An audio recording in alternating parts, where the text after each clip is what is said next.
un invité de marque à la chancellerie béninoise en France.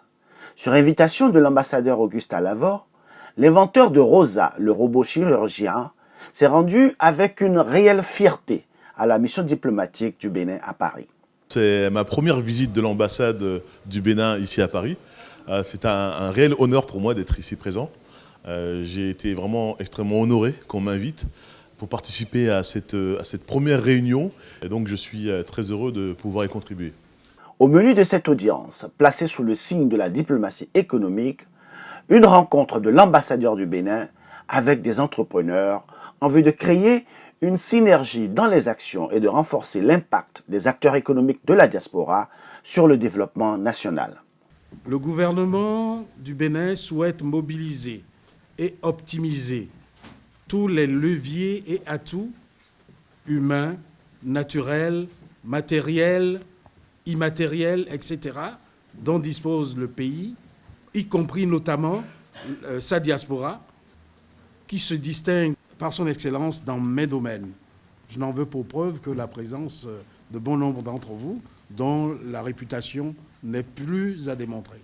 Au cours de la rencontre qu'il a tenue le 7 octobre 2017 à la place Vendôme à Paris, avec la diaspora béninoise, le chef de l'État, le président Patrice Talon, a ainsi réitéré ses fortes attentes à l'égard de la diaspora béninoise dans l'œuvre d'édification d'un Bénin révélé en ce qu'il a de meilleur à offrir à ses filles et à ses fils du monde entier.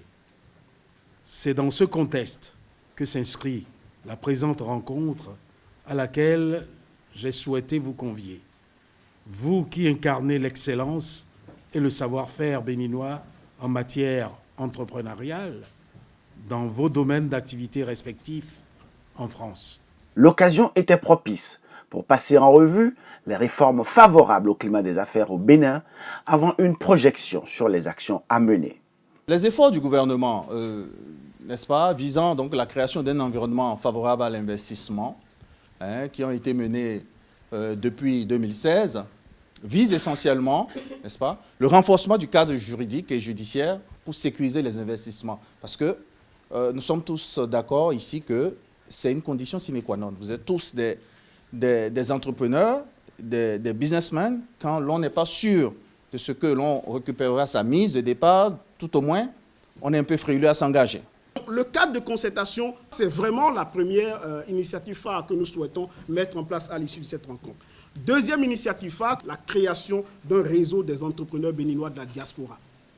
On souhaite que tel réseau soit mis en place, structuré en fonction de vos attentes, structuré en fonction de ce que vous-même vous souhaiteriez, par exemple, en faire. Nous avons la chance ici d'avoir M. Naoum, qui peut-être tout à l'heure nous dira ce qu'il en pense, mais des personnages comme ça, à nos côtés, dans un tel réseau, voyez le poids que ça pourrait lui conférer. Pour les participants, à commencer par le parrain de l'événement, l'initiative répond à une réelle attente de l'ensemble des entrepreneurs de la diaspora. Parfois, on se sent seul dans les initiatives que l'on souhaiterait prendre pour, comme on l'a dit précédemment, et ça a été répété à plusieurs reprises, essayer de redonner un petit peu à notre pays d'origine. Et je trouve que des initiatives comme celle d'aujourd'hui, elles sont intéressantes. Moi, j'ai beaucoup appris, je suis très content. J'ai entendu des histoires absolument remarquables.